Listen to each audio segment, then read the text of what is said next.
بسم الله الرحمن الرحيم. الحمد لله نحمده ونستعينه ونستغفره ونؤمن به ونتوكل عليه ونعوذ بالله من شرور انفسنا ومن سيئات اعمالنا. من يهده الله فلا مضل له ومن يضلله فلا هادي له. ونشهد أن لا إله إلا الله وحده لا شريك له ونشهد أن سيدنا ومولانا محمدا عبده ورسوله.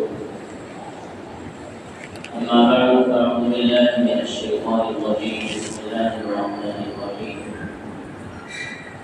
وإذ نجيناكم من آل فرعون يسومونكم سوء العذاب يذبحون أبناءكم ويستحيون نساءكم وفي ذلكم بلاء من ربكم عظيم. صدق الله العظيم.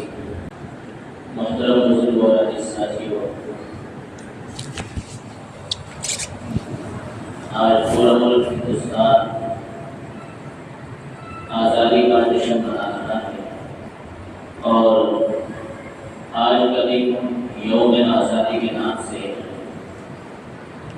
سبھی جانتے ہیں.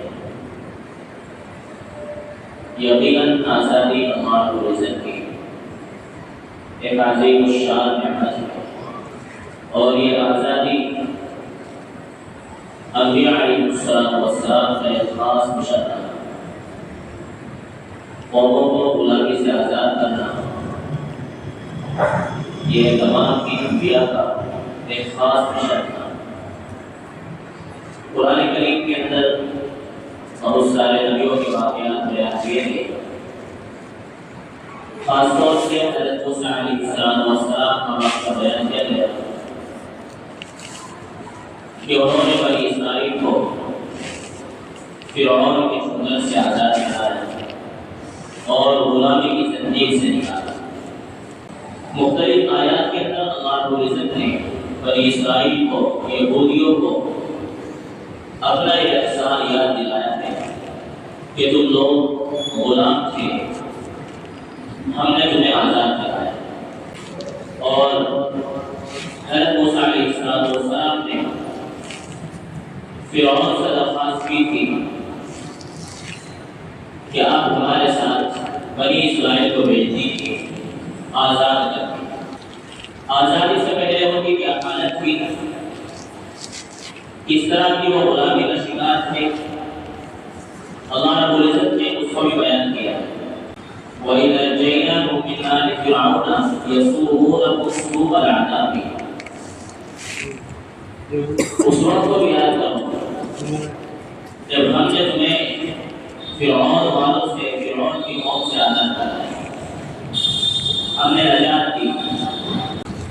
کیا حالت تھی تمہاری اس وقت جب تم فرعون کے شغل میں تھے، اس کی غلامی میں تھے، کہ وہ تمہیں طرح طرح کی سزائیں دیتا تھا، پورے عذاب، پوری سزائیں دیا کرتا تھا. یذبحون ابناءکم، جب تمہارے یہاں بیٹوں کی پیدائش ہوتی تھی تو قتل کروا دیا کرتا تھا. وَيَسْتَحْيُونَ نِسَاءَکم، بیٹوں کو مارتا تھا اور لڑکیوں کو زندہ رکھتا تھا. یہ مختصر سا نمونہ پیش کیا ہے اس غلامی کا جس غلامی کے اندر بنی اسرائیل پھنسے ہوئے تھے. اور اس غلامی کا اندازہ وہی کو ہوتا ہے جو لوگ غلام ہوتے ہیں. غلامی سے نکلنے کے بعد آزادی کا جشن ایک خاص جشن ہوتا ہے اور انہیں کو معلوم ہوتا ہے کہ آزادی کس قدر اللہ رب العزت کی عظیم الشان ہے اور وہ غلامی جو ہمارے اوپر عائد تھی وہ کس قدر پوری لعنت تھی. ہندوستانی قوم بھی اس غلامی کے دور سے گزری ہے جس کو انگریزوں کی غلامی کہا جاتا ہے. اور وہ غلامی ایک تھی چاپلوسی کی، دوسروں کا ساتھ دینے کی، اپنوں کا ساتھ چھوڑ دینے کی، تھوڑے سے لالچ اور نفع کی خاطر اپنوں کو چھوڑا اور انگریزوں کو گلے سے لگایا. یہ سارے غلامی اسی کی نعمت تھی۔ 1608 ہجری کے اندر 8 عیسوی کے اندر جبکہ بادشاہ جہانگیر کا دور تھا، ہندوستان میں انگریز پہلی مرتبہ آئے گا، برطانیہ سے ایسٹ انڈیا کمپنی ابھری تھی اور وہ تجارت کی بات چیت کرنے کے لیے سب سے پہلے 1608 عیسوی میں ہندوستان آئے۔ 7 سال تک ان کی بات چیت چلتی رہی اور 1615 عیسوی کے اندر ان کو اجازت دے دی گئی کہ آپ تجارت کے لیے یہاں آ جا سکتے ہیں۔ چنانچہ تجارت کا سلسلہ شروع ہو گیا، کمپنی کے لوگ یہاں پر آتے جاتے رہے اور تجارت کرتے رہے، لیکن اسی تجارت کے دوران ان کی نیتیں بدلتی چلی اور وہ تجارت کے سامان کے ساتھ ساتھ ہتھیار بھی لاتے رہے اور تقریباً 55 سال تک وہ اسی طرح محنت کرتے رہے، آتے جاتے رہے اور خوب اپنے پنجے جما لیے۔ 1670 کے اندر برطانیہ کی حکومت نے ان کو کہا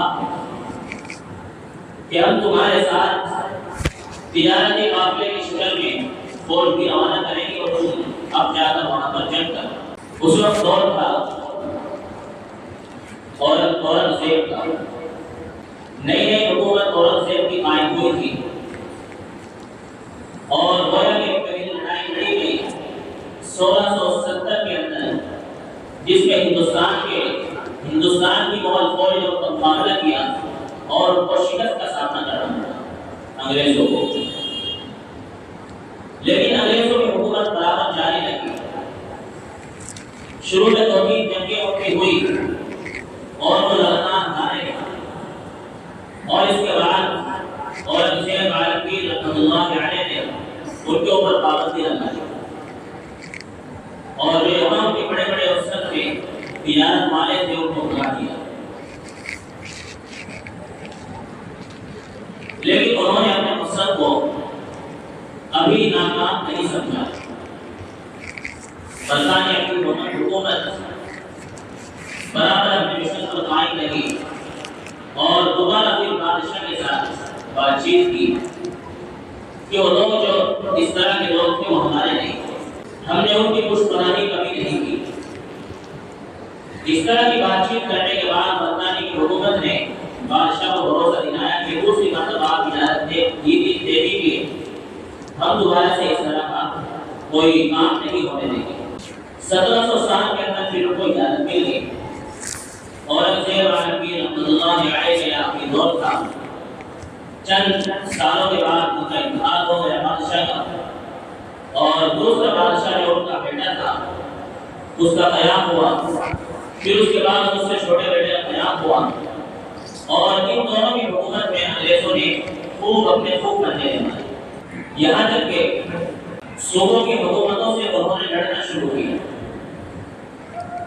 خاص طور سے بنگال کے اندر نواب سراج الدولہ سے معاملہ ہوا 1757 کے اندر اور نواب کے خود اپنے لوگوں نے نواب کا ساتھ نہیں دیا بلکہ انگریزوں کا ساتھ دیا اور ان کی مخبری ہوتی رہی اور اسی مخبری کا نتیجہ تھا کہ نواب سراج الدولہ جو پورے بنگال کا راجا تھا، وہ نواب تھا، نیک دل اور منصف بادشاہ تھا، اس کو ہار کا سامنا تھا اور جیسے ہی نواب بنگال کی حکومت ہارا اور بنگال کے اندر انگریزوں کو قبضہ ہوا تو وہیں سے ان کی طاقت بنتی چلی گئی اور پھر دوسرے علاقوں پر انہوں نے قبضہ کرنا آسان سمجھا۔